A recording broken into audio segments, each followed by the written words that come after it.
हरे कृष्णा दोस्तों, राधे राधे। मन को जीत लो, सफलता तो खुद चली आएगी। ये आपने भी सुना होगा, लेकिन क्या ये सत्य है? मन का नियंत्रण हम कैसे कर सकते हैं? मन हमारा सबसे बड़ा मित्र भी है और सबसे बड़ा शत्रु भी। भगवान श्री कृष्ण कहते हैं, जो अपने मन को जीत लेता है उसके लिए पूरी दुनिया जीतना सरल हो जाता है। इस वीडियो में हम जानेंगे मन को नियंत्रित करने की कला, अनियंत्रित मन को कैसे सुलझाया जा सकता है। कृष्णवाणी के अनुसार मन का वास्तविक स्वरूप क्या है? मन, बुद्धि और आत्मा का रहस्य। मन विजय के 20 गहरे उदाहरण। जीवन में मन की शक्ति कैसे आपका भाग्य बदलती है। इस वीडियो को पूरा देखें, सिर्फ सुनने के लिए नहीं बल्कि अपने मन को बदलने के लिए। तो वीडियो में आगे बढ़ने से पहले आप भगवान श्री कृष्ण और राधा रानी को याद करते हुए वीडियो को लाइक, चैनल को सब्सक्राइब और कमेंट बॉक्स में जय श्री राधे कृष्णा ज़रूर लिखें दोस्तों। और भगवान से प्रार्थना करें कि वे आपका मार्ग समृद्ध करें। दुनिया जीतना कठिन नहीं है, कठिन है तो अपने मन को जीतना, क्योंकि जब मन आपका दास बन जाए तब दुनिया आपकी दासी बन जाती है। क्या आपने कभी सोचा है हम दुनिया को बदलने की कोशिश करते ही क्यों हैं? पर सबसे पहले हमें किसे बदलना चाहिए? ये क्वेश्चन तो आपके मन में भी ज़रूर आया होगा। किसको बदलना चाहिए हमें? दूसरों को, हालात को या फिर समय को? आंखें बंद कीजिए और सोचिए, हमें सबसे पहले किसको बदलना है? किसी को नहीं। भगवान श्री कृष्ण कहते हैं, पहले अपने मन को बदलो।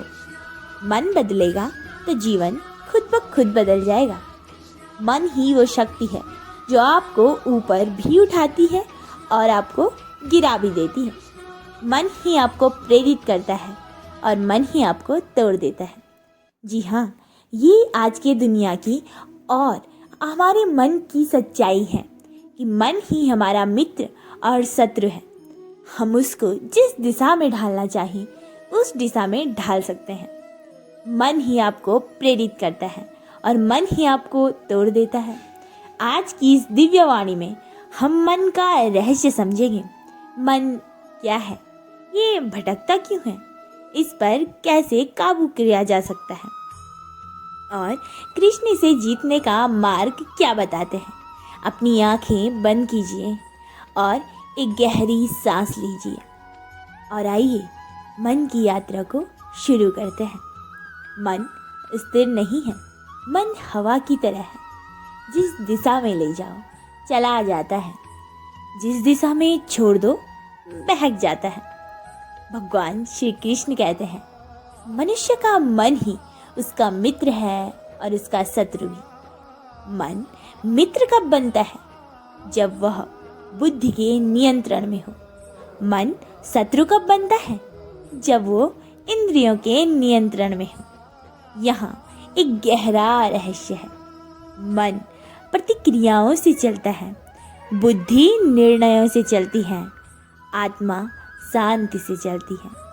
जो मन को बुद्धि के नीचे रखता है उसका जीवन सुव्यवस्थित होता है। जो मन को इंद्रियों के नीचे रखता है उसका जीवन अव्यवस्थित हो जाता है। मन भटकता क्यों है? ये आपके मन में भी बहुत बार सवाल आया होगा कि आखिर मन भटकता क्यों है? तो जानते हैं, मन तुरंत सुख चाहता है। मन को धैर्य कतई पसंद नहीं। जो तुरंत आनंद दे ये वही चाहता है। काम आसान हो ये वही चाहता है। जिम्मेदारी से बचना चाहता है और यही भटकाव की जड़ है। मन को आदतें चलाती हैं, तर्क नहीं। अगर किसी को रोज टालने की आदत है, मन उसे दोहराता रहेगा। मन हमेशा उस काम को प्रोक्रास्टिनेट करने की कोशिश करेगा। नहीं, अभी नहीं, थोड़ी देर में करते हैं। नहीं, कल कर लेंगे। नहीं, परसों कर लेंगे। लेकिन क्या वो कल आया है आज तक? जी नहीं, और वो कल कभी आता ही नहीं है। मन टालने की आदत को और दोहराता है और फिर हमारा जीवन आलस्य से घिर जाता है। मन असुरक्षित रहता है, उसे भविष्य की चिंता रहती है, उसे भूत का दर्द सताता है। मन बिना दिशा के है। जब लक्ष्य स्पष्ट ना हो तो मन बिखर जाता है। मन को जीतना क्यों है इतना बड़ा काम? क्या आपने कभी सोचा है कि मन को जीतना इतना बड़ा काम क्यों है? क्योंकि मन अदृश्य है, दिखता नहीं, पर पूरी जिंदगी नियंत्रित करता है। मन हर क्षण बदलता है, इसलिए इसे स्थिर करना साधना है। मन को जीतने का अर्थ है इच्छा पर नियंत्रण, क्रोध पर विजय, भय पर संयम, संदेह पर प्रकाश, प्रलोभन पर रोक। जब आप इन्हें जीत लेते हैं, आप मन के स्वामी बन जाते हैं। भगवान श्री कृष्ण ने 3 चरणों में मन को जीतने का मार्ग बताया है। मन को देखो, उसे ऑब्जर्व करो। मन को तुरंत रोकने की कोशिश मत करो, पहले उसे देखो। जैसे अभी मेरा मन गुस्सा कर रहा है, अभी मेरा मन टालना चाहता है, अभी मेरा मन दुख में है। जैसे ही आप अपने मन को देखते हैं, उसी क्षण मन कमजोर पड़ जाता है। मन से बात करो, मन को शिक्षा दो, दंड नहीं। जब मन बहकता है, उससे कहो, हमारा लक्ष्य ये है, क्या हमारी दिशा सही है? हम इस आदत को छोड़ रहे हैं। यह सेल्फ टॉक मन को नियंत्रित करता है। मन को काम दो। मन खाली बैठेगा तो गलत सोच अवश्य पैदा करेगा। ज़रूरी है कि मन को काम दो। ध्यान, साधना, लक्ष्य, सेवा, अध्ययन, अभ्यास। जब मन को काम मिलता है, वह शांत हो जाता है। अर्जुन रणभूमि में खड़े थे, लेकिन उनका असली युद्ध हथियारों से नहीं, अपने मन से था। मन कह रहा था, मैं नहीं लड़ सकता, मैं टूट गया हूँ, मैं असमर्थ हूँ। तभी भगवान श्री कृष्ण ने कहा, तुम्हारा मन तुम्हें रोक रहा है, पर तुम्हारी आत्मा तुम्हें आगे बढ़ने को कह रही है। और भगवान श्री कृष्ण ने समझाया, मन कमज़ोर है, पर तुम्हारी शक्ति कमज़ोर नहीं पार्थ। यह पूरी गीता मन की चिकित्सा थी। मन को जीतने के लिए हमें खुद प्रयास करने होंगे। मन को जांचना होगा। जिसने मन की आवाज़ सुन ली, उसने दुनिया के शोर को हरा दिया। मन को जीतना दुनिया को जीतने से कठिन है, पर जिसने ये कर लिया, उसके सामने दुनिया झुकती है। मन को चुप कर दो। जब आवाज़ कम होती है, मन की शक्ति बढ़ जाती है। सुबह हमेशा 10 मिनट का मेडिटेशन करो। रात को आत्म परीक्षण पूछो, आज मेरा मन कहाँ भटका, कहाँ जीत हुई, कल कहाँ सुधार करूँ। ये मन का शुद्धिकरण है। लक्ष्य मन का एंकर है। बिना एंकर के मन बहक जाता है। भगवान श्री कृष्ण कहते हैं, मनुष्य का मन उसी की दुनिया बनाता है। मन बदलो, दुनिया बदल जाएगी। मन को जीतने का अर्थ सिर्फ इतना है, खुद को जीतना, इच्छाओं को जीतना, कमजोरियों को जीतना, भ्रमों को जीतना, भय को जीतना।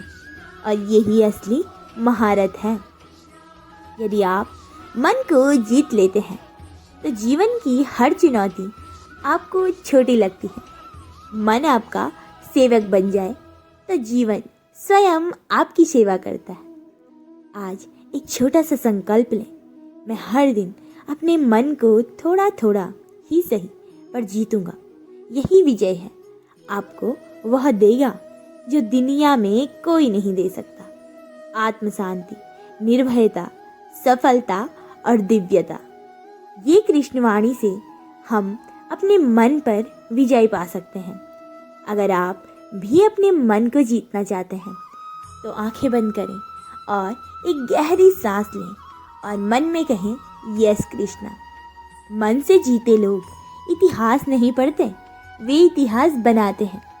जो लोग अपने मन की शक्ति से स्वयं को संचालित करते हैं वे निश्चय, साहस और निरंतरता के पथ पर बने रहते हैं और वही इतिहास रचते हैं। वे सिर्फ सीखने वाले नहीं, सृष्टिकर्ता बन जाते हैं। ऐसे वैज्ञानिक, समाज सुधारक, नेता जिन्होंने अपनी मन की दृढ़ता से परंपराओं को चुनौती दी और नए युग की नींव रखी। मन की जीत ही वीरता है और वीरता इतिहास बनाती है। जो मन पर नियंत्रण कर लेता है वह परिस्थितियों पर भी नियंत्रण कर लेता है। परिस्थिति को सीधे बदलना कठिन है, पर आपके प्रतिक्रिया को बदलना संभव।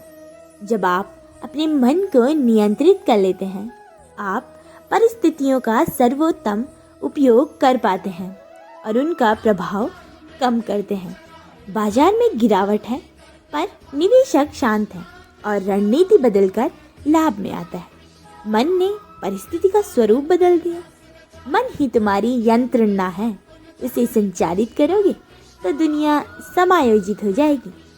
मन को नियंत्रित करना धर्म नहीं, जीवन जीने की सबसे बड़ी कला है। धार्मिक कर्म और अनुष्ठान महत्वपूर्ण है, पर रोजमर्रा के जीवन का प्रबंधन अपने मन को नियंत्रित करके असली कला है। मन का नियंत्रण ही शांति, सफलता और संबंधों का आधार है। एक शिक्षक जो कक्ष में गुस्से पर काबू पाकर पढ़ाता है, छात्रों को प्रेरित करता है। गुस्से में पढ़ाने से वे डराते हैं। मन पर प्रभुत्व ही जीवन का सच्चा धर्म है। मन को चोटें रोकती नहीं, वे ही मन को मजबूत बनाती हैं। कठिनाइयाँ और चोटें मन को कमज़ोर करने की जगह उसे परखा और मजबूती देती हैं।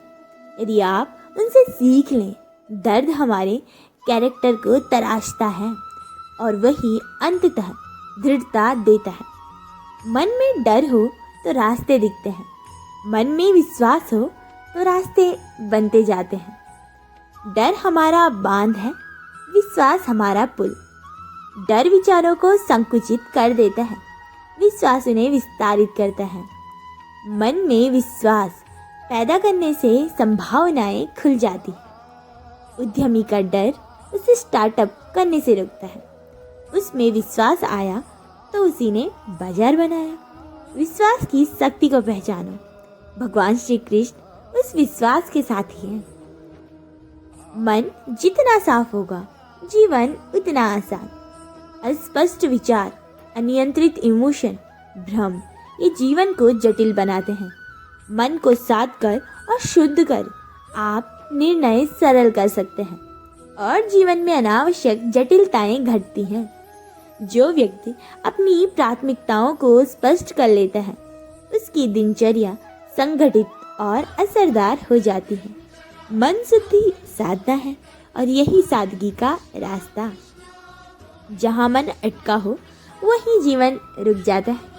मन के अटके रहना, पास्ट रिग्रेट्स, फियर, र्यूमिनेशन जीवन की गतिशीलता को रोकते हैं। मन का प्रवाह बाधित होकर कर्म रुकते हैं और अक्सर निकल जाते हैं। मन का मालिक बनो, मन के नौकर मत बनो। मन का मालिक बनने का अर्थ है इच्छा के अनुसार काम करना, न कि इच्छा की गुलामी करना। मन के नौकर बनते ही हम अपनी प्रगति, स्वाभिमान और रक्षा खो देते हैं। यदि आप अपनी भूख के अधीन होकर अनियंत्रित खा लेते हैं तो स्वास्थ्य बिगड़ता है, पर यदि आप खाने को नियंत्रित कर लेते हैं तो शरीर और मन दोनों स्वस्थ रहते हैं। मन से शासन करो, तभी जीवन संयम और सन्मार्ग पर आएगा। मन को ऊंचा रखो, हालात अपने आप बदलते जाएंगे। ऊंचा मन मतलब उच्च दृष्टिकोण, क्षमा, धैर्य, सकारात्मकता। जब मन की सतह उच्च बनती है तब आप परिस्थितियों के टकराव के बजाय अवसर के रूप में देखते हैं और परिणाम अपने आप बदलते हैं। किसी ने नौकरी गंवाई पर मन उच्च रखकर नया कौशल सीखा, बाद में बेहतर स्थिति मिली। ऊंचा मन उच्च जीवन, यही कृष्ण की सरल परंपरा है। मन में गुस्सा हो तो दुनिया गलत लगती है, मन में प्रेम हो तो दुनिया सुंदर लगती है। मन ही हमारी दुनिया की व्याख्या करता है। गुस्से का फिल्टर तो प्रेम का फिल्टर सुंदरता बढ़ा देता है। मन की दिशा बदलते ही परसेप्शन, धारणा बदल जाती है। रिश्तों में जब क्रोध छाया होती है, हर शब्द चोट पहुंचाता है। वही प्रेम का मन हो तो छोटी छोटी बातों में भी आनंद मिलता है। मन को प्रेम से भरो, तब जीवन के रंग खुलेंगे और भगवान श्री कृष्ण और राधा रानी आप सभी के जीवन को भी रंगों से भर दें। जय श्री राधे कृष्णा। राधे राधे।